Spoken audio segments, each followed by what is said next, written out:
Serial Avatar The Last Airbender resmi ditayangkan di Netflix pada 22 Februari yang lalu dan film ini menjadi film serial terpopuler hingga hari ini. Film serial ini merupakan remake dan adaptasi dari serial animasi Avatar The Legend of Aang yang pertama kali ada pada tahun 2005. Namun kali ini Netflix mengemasnya dalam bentuk serial live action, yaitu menggunakan aktor orang sungguhan dan bukan dalam bentuk kartun atau animasi. Serial Avatar The Last Airbender masih mengisahkan tokoh Aang, sang avatar muda yang berusaha menguasai dan mengendalikan 4 elemen, air, tanah, api, dan udara, untuk mengembalikan keseimbangan dunia yang terancam. Dalam dunia Avatar ada 4 negara, di mana masing-masing negara memiliki kemampuan untuk mengendalikan elemen, air, tanah, api, dan udara.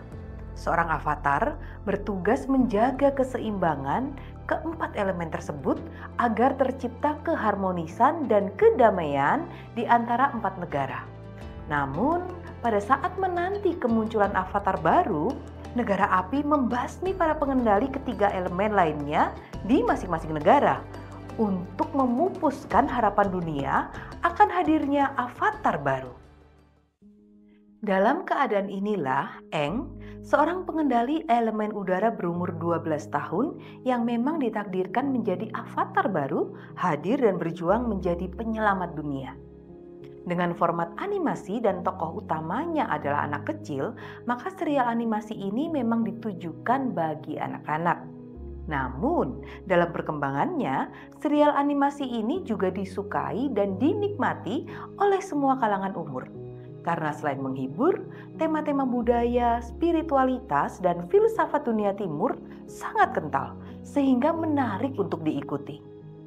Pada awal-awal kemunculannya, Avatar The Last Airbender dinobatkan sebagai film animasi serial terbaik yang disiarkan oleh Nickelodeon di berbagai negara, termasuk Indonesia. Namun kesuksesan dan ketenaran Avatar The Last Airbender sebagai tontonan yang digemari oleh anak-anak remaja harus juga menjadi perhatian orang tua.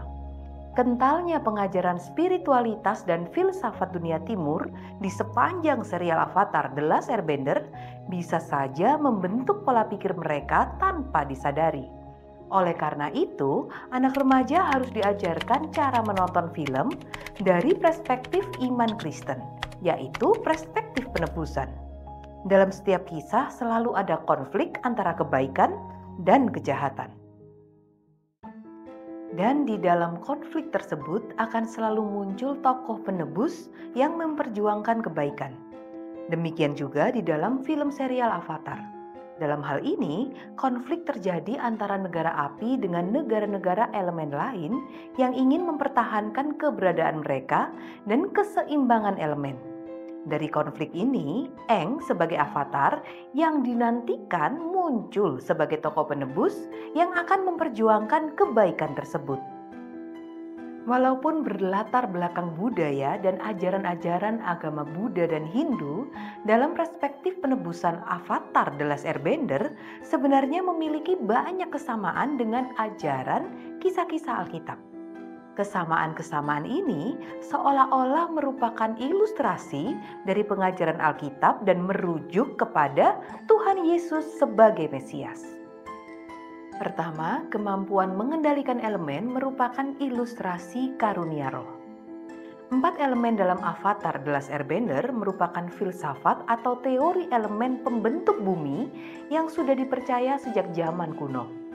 Walaupun dalam setiap zaman dan budaya bisa berbeda-beda bentuk dan jumlah, namun konsep ini dipercaya secara universal. Salah satu keunikan Avatar adalah kemampuan beberapa karakter untuk mengendalikan salah satu elemen. Asal mula kemampuan ini tidak diceritakan secara eksplisit, namun secara implisit. Kemampuan ini diberikan oleh makhluk kuno yang disebut Lion Turtle. Pada zaman dahulu, nenek moyang penduduk Avatar hidup dalam lindungan Lion Turtle raksasa di tengah-tengah dunia yang penuh dengan roh. Ketika mereka tidak lagi berlindung, Lion Turtle memberikan mereka kemampuan untuk mengendalikan elemen.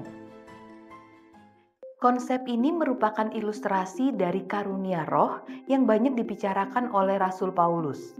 Dalam suratnya kepada jemaat Korintus, Rasul Paulus berkata, "Ada bermacam-macam karunia dari Roh Allah, tetapi semuanya diberi oleh Roh yang satu." Konteks ayat ini berbicara tentang perpecahan yang terjadi di jemaat. Namun, Rasul Paulus mengingatkan mereka bahwa setiap orang diberikan karunia roh dari satu sumber yang sama, yaitu Roh Kudus, sehingga mereka tidak menyombongkan diri dan terpecah-pecah, melainkan bersatu untuk saling membangun. Kedua, tujuan keseimbangan dalam avatar The Last Airbender merupakan ilustrasi kesatuan tubuh Kristus.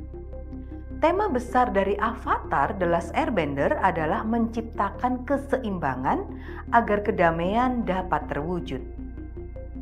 Teori elemen yang dipercaya sejak zaman dulu juga mempercayai bahwa 4 elemen tersebut adalah pembentuk bumi dan saling berhubungan untuk menciptakan keseimbangan. Dalam avatar The Last Airbender, kemampuan mengendalikan keempat elemen ini digunakan bersama-sama untuk menciptakan dan menjaga keseimbangan. Dalam Alkitab, karunia-karunia roh yang diberikan Roh Kudus digunakan untuk saling melayani dan menjadi satu tubuh Kristus.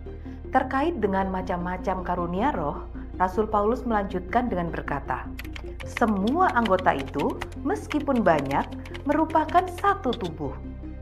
Gambaran tubuh dengan banyak anggota yang berbeda-beda, namun saling melayani dan saling memperhatikan adalah untuk memuliakan Allah. Ketiga, genosida untuk mencegah munculnya avatar. Ambisi negara api untuk menguasai dunia dilancarkan dengan mencegah avatar baru lahir. Oleh karena itu, negara api melakukan genosida terhadap penduduk 3 negara lainnya. Namun Eng luput dari genosida ini dan diselamatkan oleh badai dan ditelan oleh laut selama 100 tahun.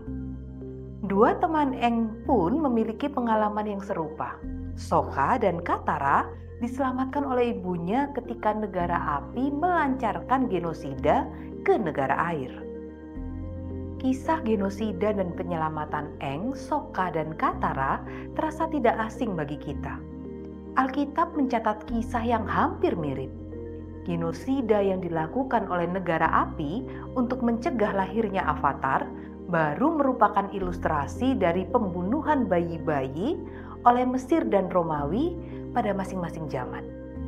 Pada zaman perbudakan bangsa Israel, Firaun memerintahkan untuk membunuh semua bayi laki-laki bangsa Israel untuk mencegah mereka bertambah banyak. Namun, Musa yang nantinya menjadi pemimpin bangsa Israel diselamatkan dan luput dari genosida tersebut. Di zaman Perjanjian Baru, bayi Yesus juga luput dari genosida yang dilakukan oleh Herodes dalam rangka mencegah lahirnya raja baru.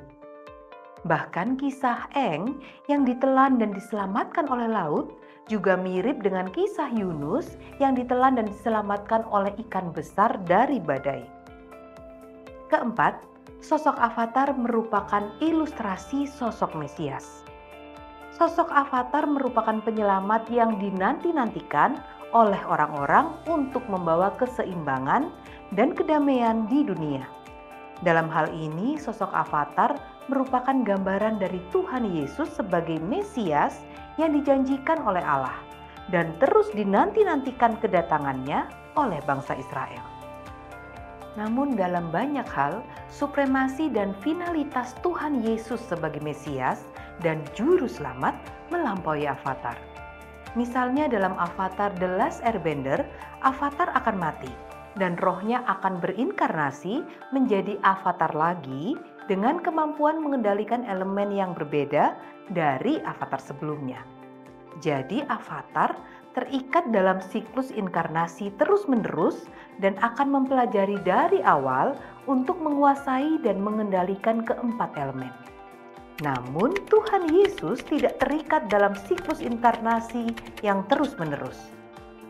Inkarnasi Tuhan Yesus hanya terjadi sekali dan cukup untuk menjadi jalan keselamatan bagi semua orang. Selain itu, Avatar hanya sebatas pengendali keempat elemen dan harus mempelajari ulang untuk mengendalikan ketiga elemen lainnya. Tidak seperti Tuhan Yesus yang mana adalah pencipta dan penopang keempat elemen bahkan segala sesuatu yang ada. Serial Avatar The Last Airbender memang digemari dari usia anak-anak hingga orang dewasa. Namun menonton Avatar The Last Airbender tanpa perspektif penebusan, kita hanya dapat melihat dan menikmati keindahan kisah, animasi, ajaran filsafat dan budaya dunia. Namun dengan perspektif penebusan, orang tua dapat menggunakan film Avatar, bahkan semua film yang ditonton oleh anak remaja untuk memperkenalkan dan melihat kepada supremasi dan finalitas Tuhan Yesus sebagai juru selamat dunia. Orang tua juga dapat mengenalkan dan membantu anak remaja untuk menggunakan perspektif penebusan ini dalam segala hal, khususnya dalam menonton film. Dengan demikian, anak-anak remaja dan kita sebagai orang tua sedang memuliakan Allah dalam segala sesuatu yang kita kerjakan. Mau tahu lebih banyak tentang Birdview? Tunggu video kami selanjutnya.